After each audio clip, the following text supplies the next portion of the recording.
Oh, langsung. Langsung. Ini sama.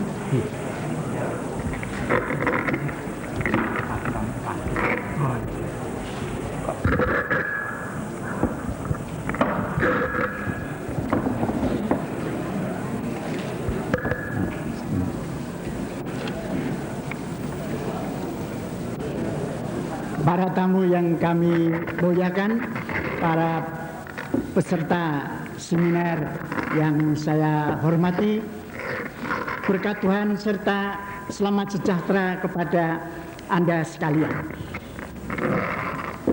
Saya pertama-tama ingin menyampaikan rasa terima kasih saya kepada panitia yang telah memberikan kesempatan pada saya untuk sekedar menguraikan beberapa gagasan saya tentang tokoh yang bersama-sama kita kaji pada 2 hari ini, yaitu Haji Rifangi. Dan dalam judul ini langsung saya tambahkan istilah anti kolonialismenya.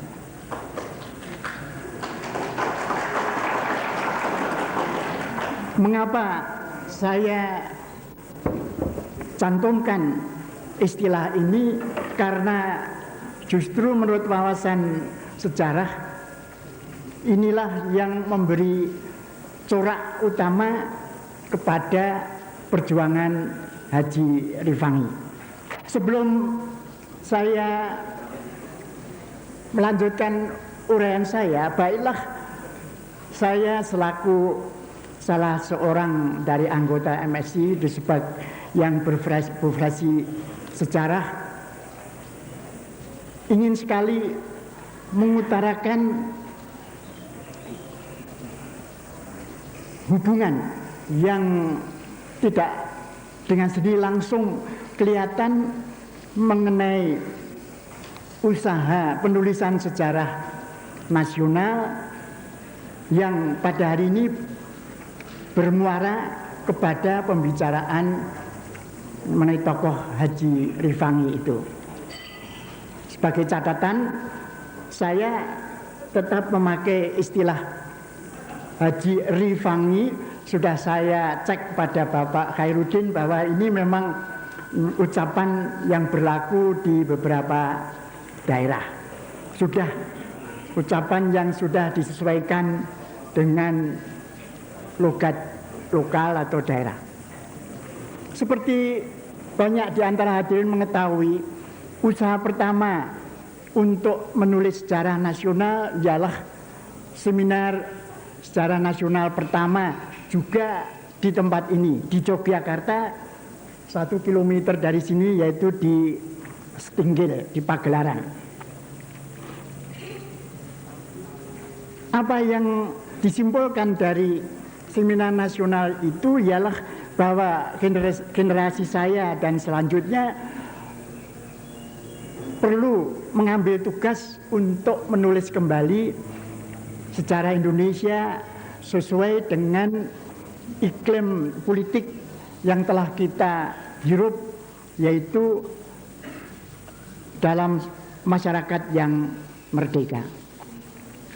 Dirasakan amat perlu untuk menulis sejarah yang lebih berwawasan,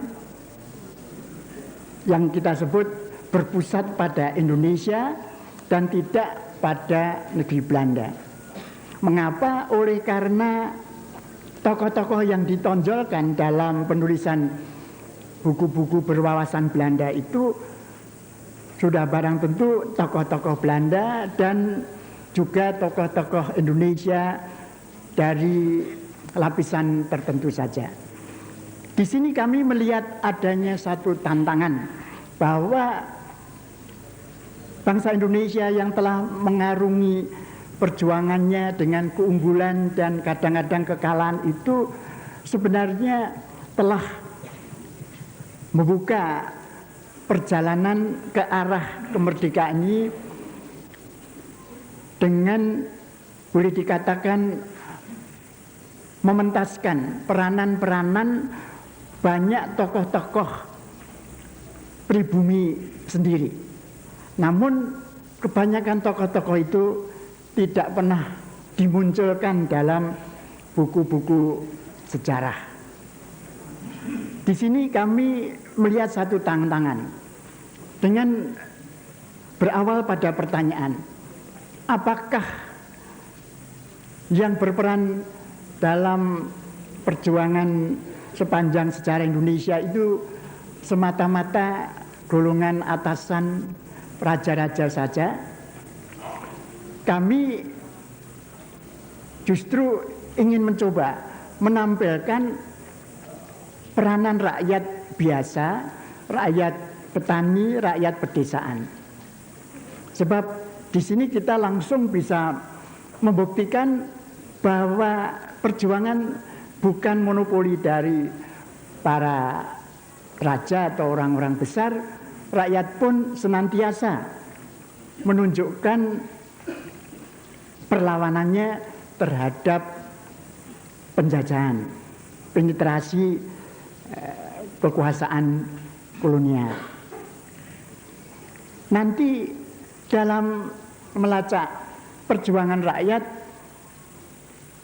dengan sendiri kami bertemu juga dengan para pemuka-pemukanya yang memberikan pimpinan dalam melakukan gerakan-gerakan protes atau pemberontakan-pemberontakan itu. Kira-kira seperempat abad yang lalu, saya dalam pelawatan saya ke Amerika lebih dulu, kemudian ke Belanda, memang mempunyai niat untuk membuat satu penulisan yang bertemakan justru perjuangan rakyat ini, khususnya yaitu petani di Banten Utara, yang sekarang lewat bacaan sudah dapat dikenal secara lebih umum, yaitu pemberontakan Cilegon yang 2 tahun yang lalu telah dirayakan 100 tahunnya di Serang.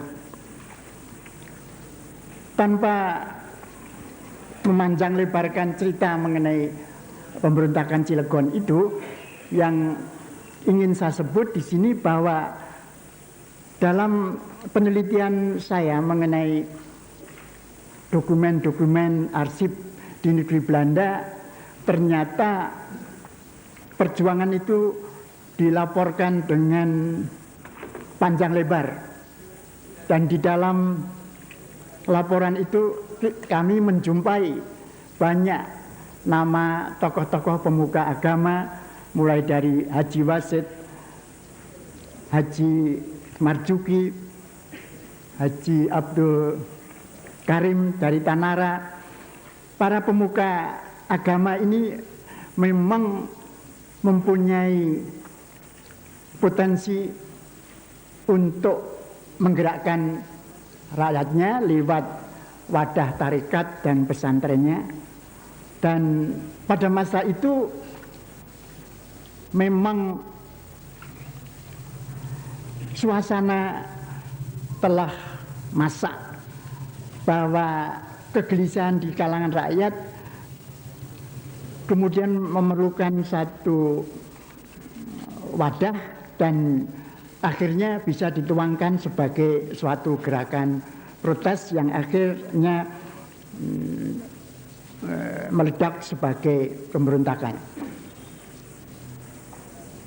Kalau perhatian saya pusatkan kepada pemberontakan di Banten, tapi di samping membuka-buka daftar-daftar peristiwa seperti ini, saya akhirnya mengenal beberapa gerakan perlawanan lain-lain. Di Banten saja cukup banyak, ada gerakan 1850 itu gerakan Haji Wahyah, Cikandiudik 1845, terlalu banyak untuk disebut satu persatu. Di daerah Kerawang sekitar 1860 juga timbul pemberontakan yang massal.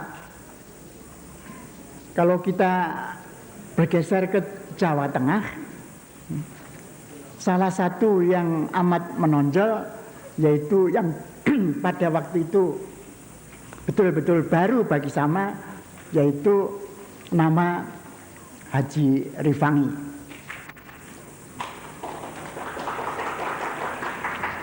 Inilah sebenarnya sejarah penemuan saya mengenai gerakan yang dipimpin oleh Haji Rifangi. Amat sayang bahwa yang saya baca terutama berupa dokumen-dokumen dalam bahasa Belanda, karya beliau yang berjudul Nalam Wikayah pun sudah diterjemahkan oleh Cohen Stewart. Dari terjemahan itu, seperti saya utarakan dalam makalah singkat saya ini, benar-benar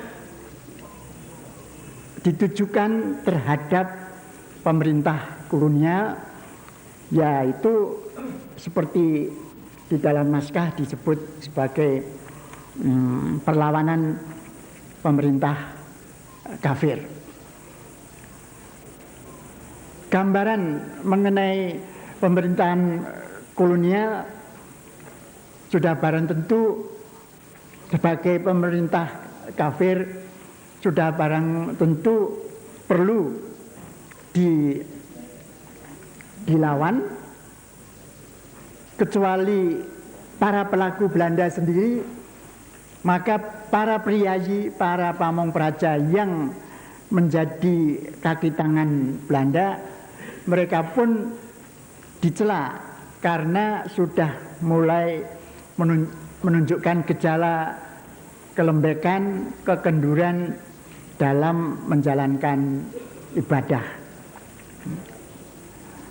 Perlu saya tambahkan di sini hal yang sama keadaannya dengan apa yang saya jumpai di Banten.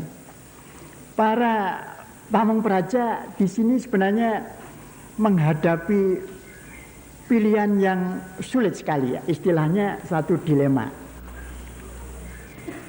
Untuk tetap dekat dengan rakyat dan populer atau disenangi rakyat, sudah semestinya mereka perlu memberi contoh dalam menjalankan ibadah. Tetapi sebaliknya, menjalankan ibadah dengan setia oleh Belanda dicap membahayakan, dicurigai, dan di mana-mana tulisan saya sebutkan bahwa pada waktu itu pengetahuan Belanda mengenai agama Islam di Indonesia banyak menunjukkan kekeliruan, kesalahan.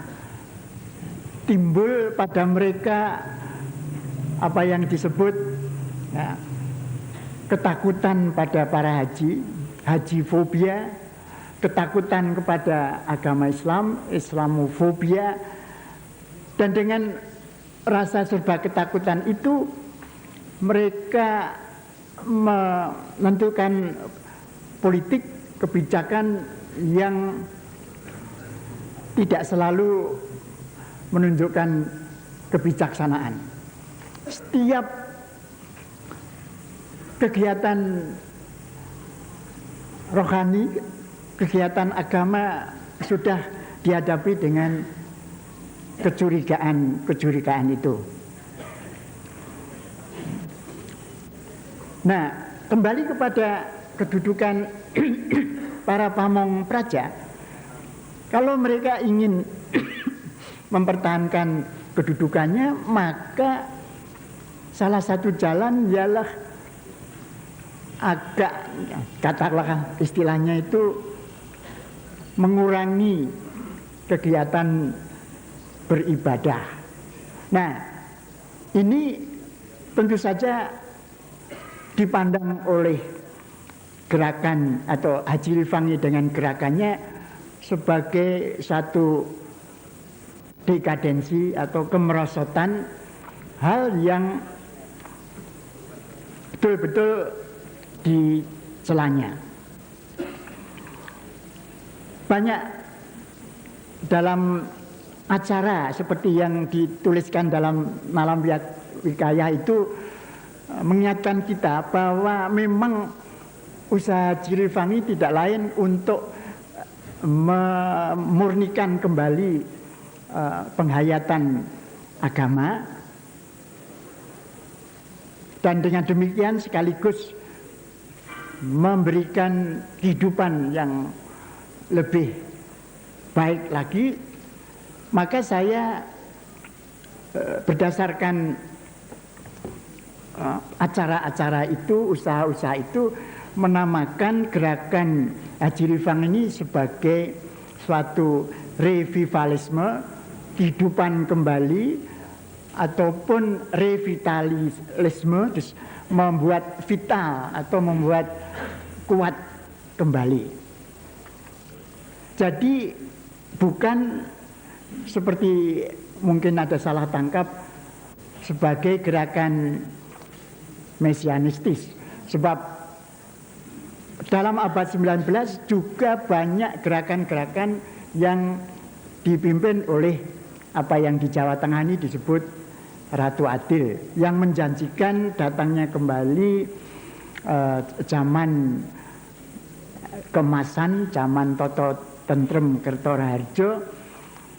Namun Ratu Adilisme menggambarkan masyarakat dan zaman yang mereka perjuangkan berbeda dengan yang digambarkan oleh Haji Rifangi.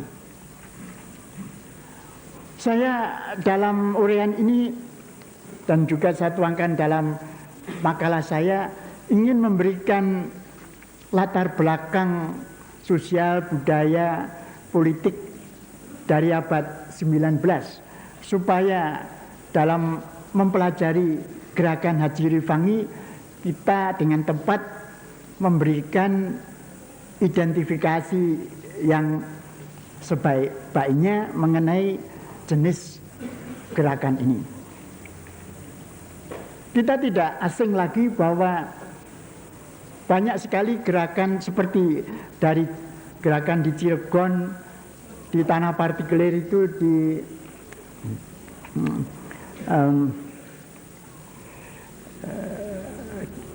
dari 1886 di Ciumas, Ciampea, sampai juga di Jawa Timur 1904 gerakan di Gedangan di bawah Haji Hasan Mukmin.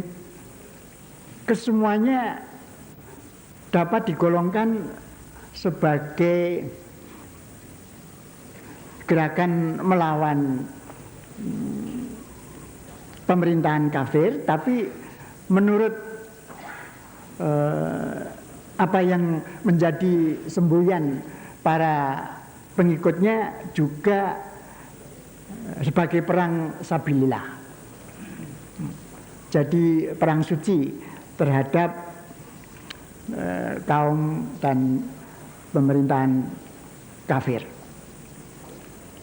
Di samping jenis gerakan revivalisme dan revitalisasi ini, atau juga karena mencakup satu kelompok yang berbeda dengan kelompok lain, secara umum juga sering disebut sektarianisme. Di samping jenis ini tadi sudah saya sebut ada gerakan Ratu Adil, mesianistis. Kalau tidak ada Ratu Adil yang muncul, tetapi toh menginginkan datangnya kembali zaman kerta atau zaman keemasan, itu cukup disebut milenarisme.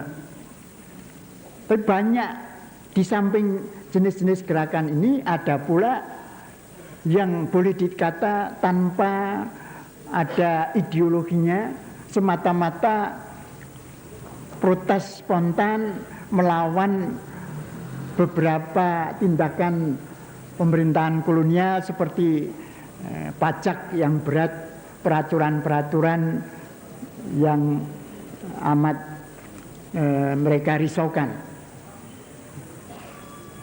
Kalau kita menginjak abad 20, terutama memasuki periode kebangkitan nasional, maka sudah barang tentu perlu disebut Syarikat Islam dalam hal ini sebagai juga gerakan yang mempunyai ciri, saya sebut di sini sebagai semi nasionalistis, karena di samping coraknya yang nasionalistis mencakup seluruh Indonesia, masih juga ada tanda-tanda di beberapa cabang, terutama di pelosok-pelosok yang lebih tradisional. Sudah barang itu kita tidak menginjak gerakan-gerakan nasionalistis sejak Budi Tomo, Muhammadiyah, Syarikat Islam, dan selanjutnya yang dalam studi sejarah lebih kami pisahkan dari gerakan-gerakan yang tadi saya sebut, terutama meliputi abad 19 itu. Satu aspek yang memerlukan perhatian kita bahwa dalam pembacaan dokumen-dokumen dari laporan Snugurgronje Islamullah yang terkenal itu, kita terkesan sekali atas daftar yang amat panjang mengenai karya-karya Haji Rifangi. Saya kurang tahu seberapa jauh karya-karya ini sudah mulai dikumpulkan dan dipelajari. Yang jelas ialah di sini masih ada tugas yang dihadapi para sejarawan untuk meneliti sungguhnya ideologi atau macam-macam filsafah, butir-butir filsafah pandangan dunia dari Haji Rifangi yang tertuang dalam tulisan-tulisan itu. Maka tepat apabila Bapak Ibrahim Alfian tadi juga menyebut perlunya penanganan karya-karya Haji Rifangi ini sebagai sejarah intelektual. Tentu saja di samping karya-karya sastra atau filsafah dari para ulama lain-lainnya, kalau tidak salah Haji Nawawi di Banten dalam awal abad 19 juga banyak menghasilkan karya-karya. Jadi kalau di daerah Kejawen di sekitar keraton ada para pujangga, zaman kuno ada empu-empu, abad 19 juga mengenal para inteligensia pribumi yang lebih menuangkan pikiran keagamaan, filsafah, dan pandangan hidup, yaitu karya-karya dari para ulama ini. Dalam hal ini, sejauh saya ketahui, Haji Rifangi tentu akan mempunyai peranan yang amat penting. Pada kesempatan ini saya tidak akan memperpanjang uraian saya mengenai riwayat Haji Rifangi sendiri. Saya hanya dalam melihat berapa data mengenai Haji Rifangi, kita sudah agak ketinggalan 2 tahun sebenarnya untuk memperingati 2 abad kelahiran beliau. Mungkin hari ini sekaligus saja dipakai dipakai untuk merayakan HUT 200 tahun itu.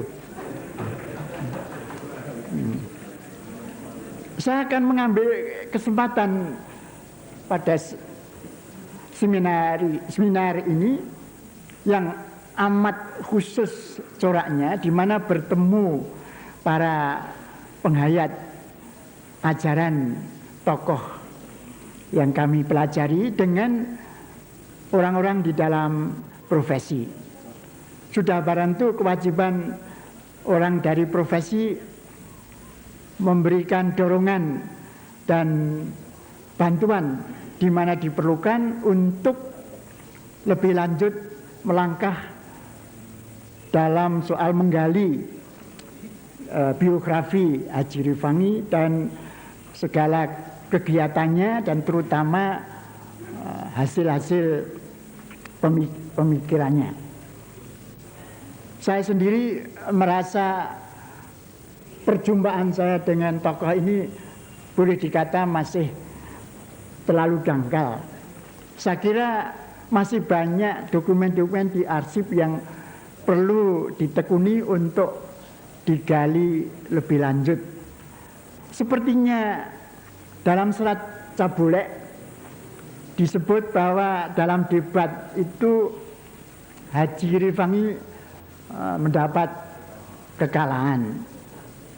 Tapi fakta seperti ini, seperti tercantum dalam serat Cabulek, masih perlu dihadapi secara kritis.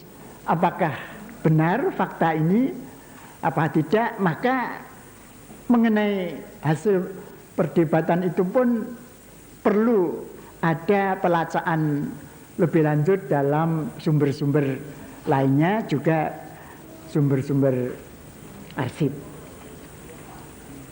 Saya pernah kedatangan berapa tahun yang lalu dari seorang staf kantor agama di Cirebon yang menunjukkan kepada saya daftar desa-desa di mana terdapat pengikut setia aliran Haji Rifangi.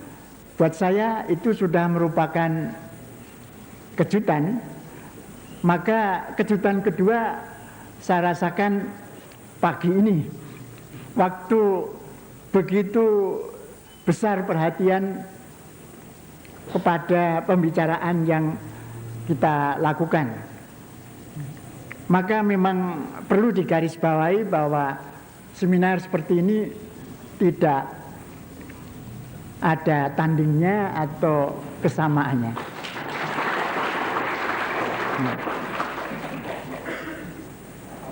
Dengan tidak secara berlebih-lebihan dapat saya nyatakan juga bahwa penggalian sumber-sumber Indonesia untuk dipakai sebagai bahan penulisan sejarah nasional Indonesia dengan mengetengahkan peranan bangsa sendiri, rakyat sendiri, dan tokoh-tokohnya, maka seminar seperti pagi ini boleh saya pandang juga sebagai momentum yang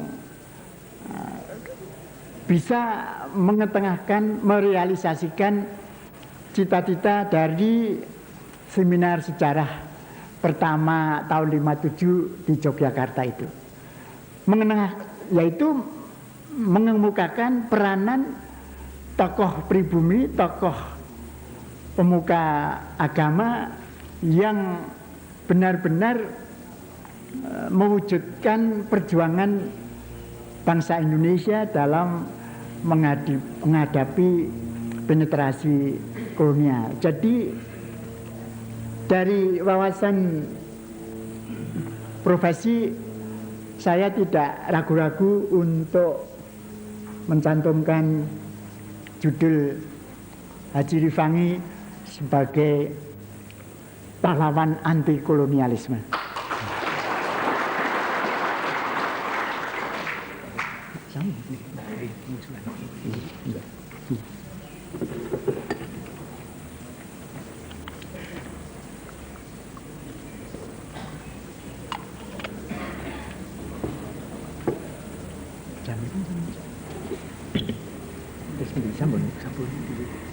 Terima kasih Bapak Profesor Dr. Sartono Kartodirjo.